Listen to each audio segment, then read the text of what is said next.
I just saw a class being offered through a local meditation center recently called The Gift of Not Knowing. I thought it was kind of an intriguing title, The Gift of Not Knowing, because in our day to day lives, not knowing does not always seem like a gift. In fact, I think many of us, or most of us, are pretty uncomfortable with not knowing, with the uncertainty that permeates our lives. So, I want to explore this today, how living with uncertainty might be considered a gift, and also how equanimity can help us to find the gifts. This is what the intro to the course says.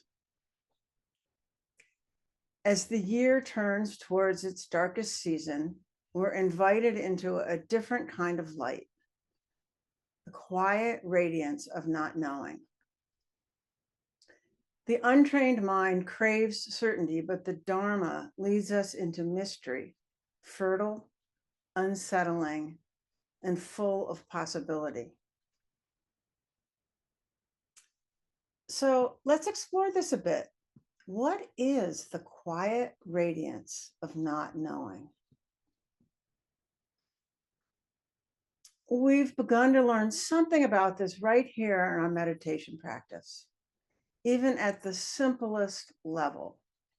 The instruction is to stay with the present moment, just this moment, and then this moment. And it sounds so simple. And one might think that we would want to rest in this place, in the newness of each moment. And yet our minds wander over and over. And we all experience that. And we all know how challenging it can be to stay attentive moment by moment. No question, we wander in part because our minds are distracted.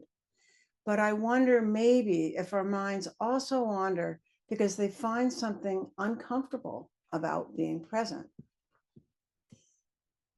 Our practice points us towards what's true and what is certain, this moment, just as it is. But in doing that, it also makes clear at a deep level that all the rest is uncertain. As Pema Chodron says, we live with a fundamental ambiguity. We are swimming in a sea of uncertainty. And we don't really like it. It feels intimidating and vulnerable. And so we try to shield ourselves from it. We do lots of things to try to make what's inherently uncertain more concrete. Just like the course description says, an untrained mind craves certainty. I just came across this statistic that says that we are present to our day about 47% of the time. That makes a lot of unaccounted for time. 53% of our day we're not present. So how much of that time do you think is spent in some way responding or maybe avoiding the uncertainty inherent in our lives?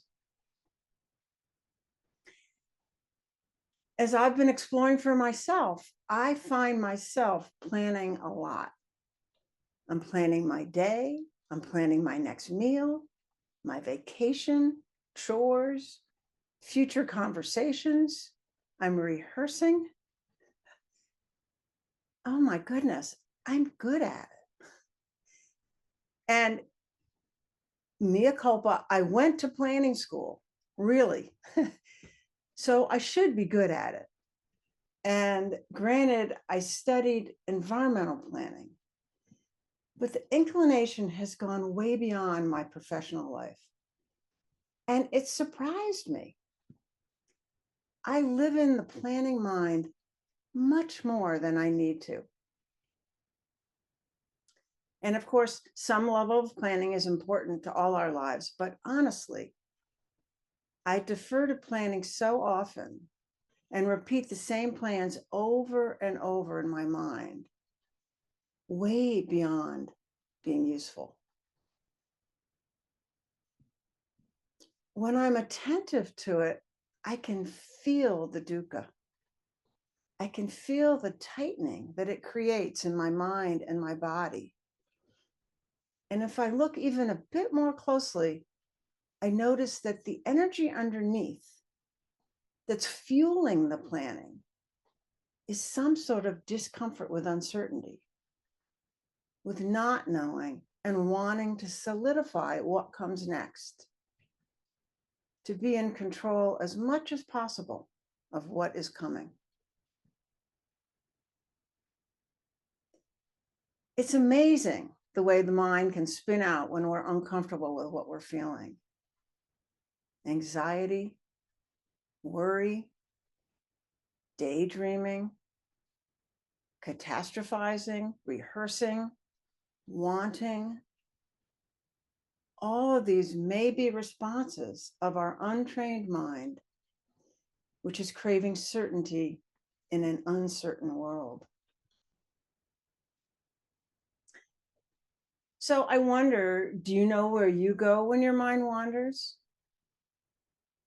And can you tell if the underlying energy that's fueling your thoughts and feelings has something to do with wanting to solidify something you're not certain of? And can you feel the discomfort of not knowing in your body?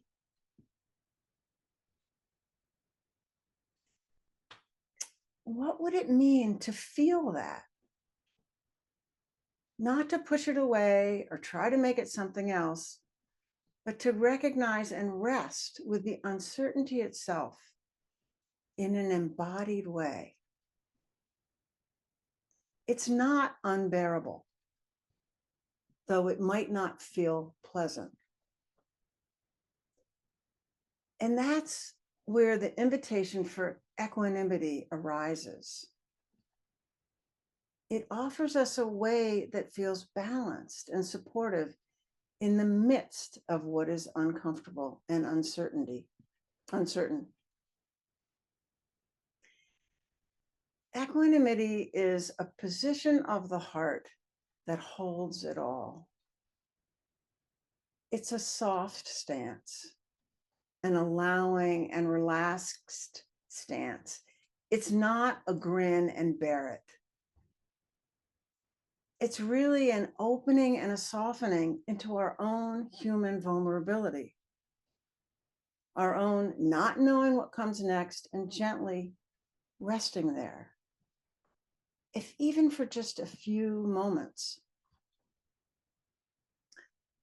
As Bill spoke about last week, our ability to hold equanimity grows gradually, slowly.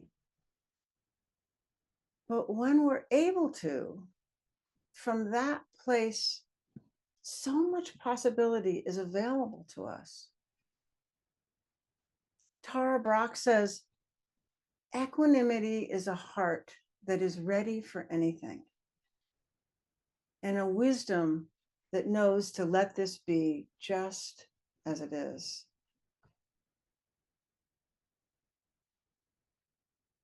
Our ability to be with uncertainty is so central to our practice. It enables us to be in the present moment, and it's talked about in various ways and with various practices through all of the Buddhist traditions. Pema Chodron has a book entitled Comfortable with Uncertainty. And in that book, she offers 108 teachings on the topic. The Zen tradition points to this quality of resting in uncertainty or finding equanimity with uncertainty as don't know mind. It's described as a practice of letting go of the need for answers and embracing all the possibilities of the present moment. It's a state of mind characterized by openness, free of intellectual certainty.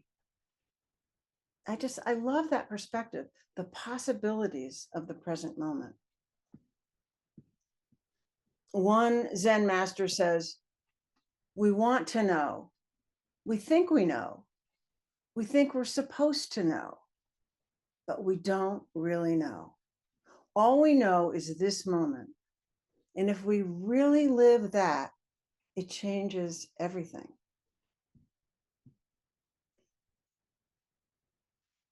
Another way that describes this, again from the Zen tradition, is having a beginner's mind. And you may have heard of a classic book by Suzuki Roshi called Zen Mind, Beginner Mind. And the famous quote from that book is, in the beginner's mind, there are many possibilities. In the expert's mind, there are few. And I wonder if you can remember that feeling of being a beginner. We don't experience it as much as we age, but it's that feeling of being uncertain of what should happen next or how it should happen. It isn't really comfortable, and we try our best to learn quickly so we don't have to remain in that space.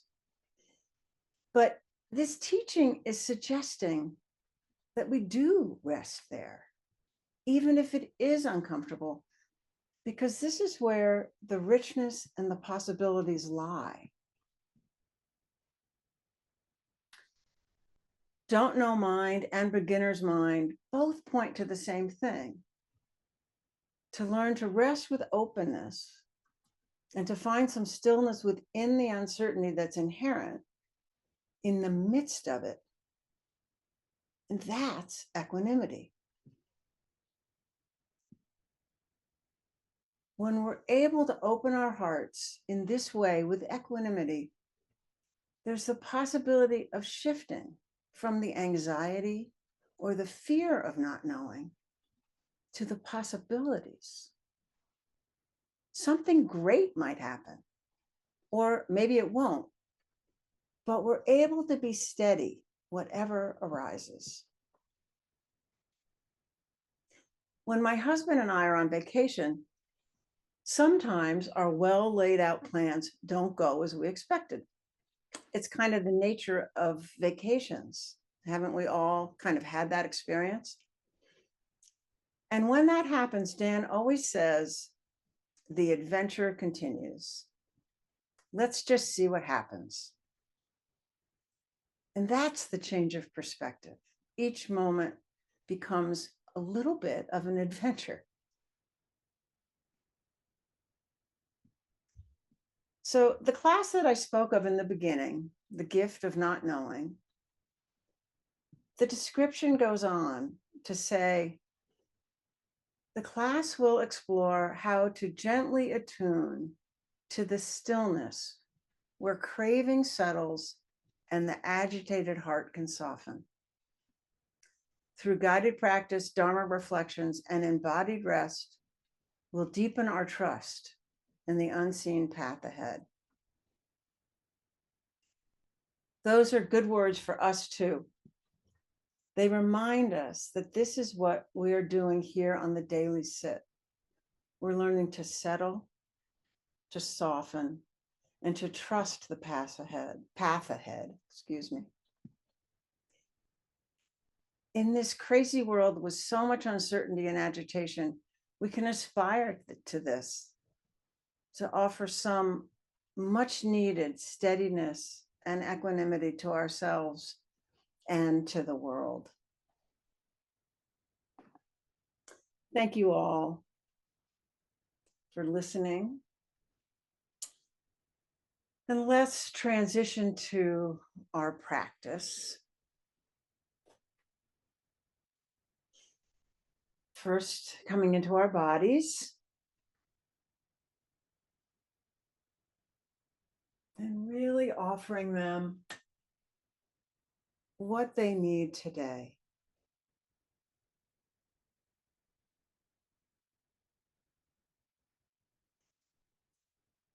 Finding those places in us that are holding on and encouraging them to loosen and to let go.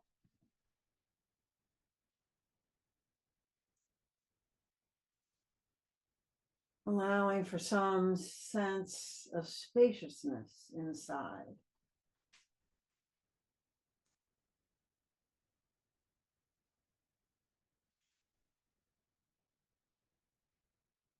And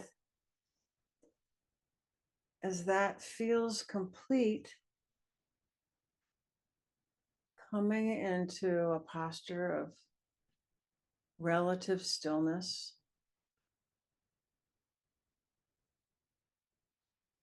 letting yourself settle into your seat,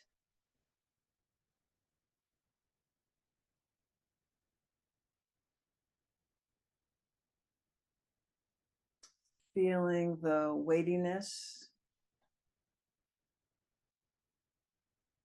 of your buttocks on the chair or the cushion.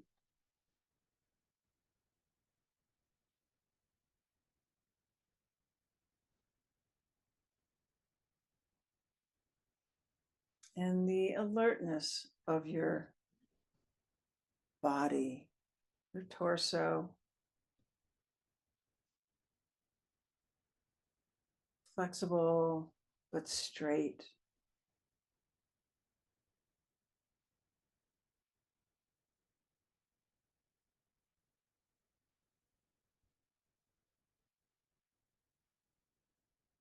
And letting yourself settle back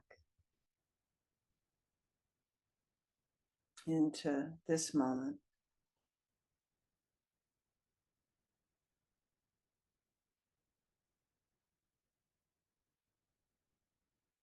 And then the next moment.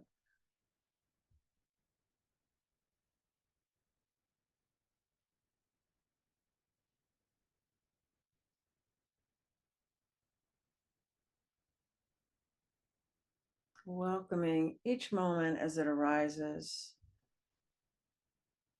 and letting it naturally pass without needing to hold on.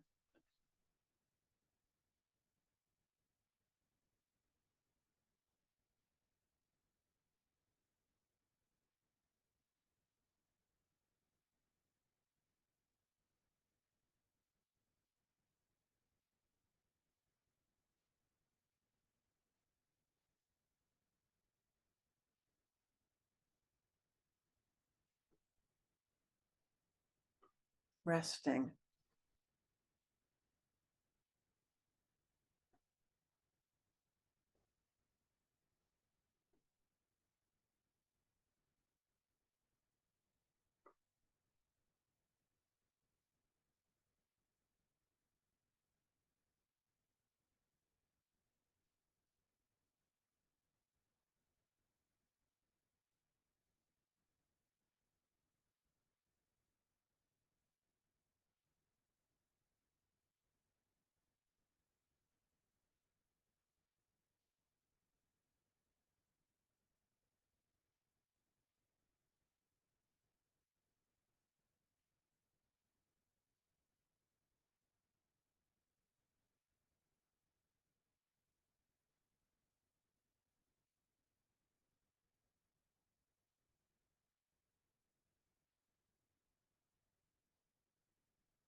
softening, letting your heart space relax, remain open, trusting that your heart can hold whatever arises.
Thank you all so much for being here. Let me unmute us so we can say our goodbyes. Okay. Thank you so Thank much. you. Thank you. Well, Thank you so much. Thank you, Thank everyone. you. a great Thank work. you. Thanks, everybody. Thanks so Tomorrow. much. Have a good day. Great to see Well, everyone. Thank you. Good to see you. Such a Catherine. helpful teaching. Thank you, Lee. Yes, very helpful. Thank you. Bye-bye. Good day. Our Bye. safe holding environment. Thank you. Right. Bye, you guys. See you tomorrow. Bye-bye.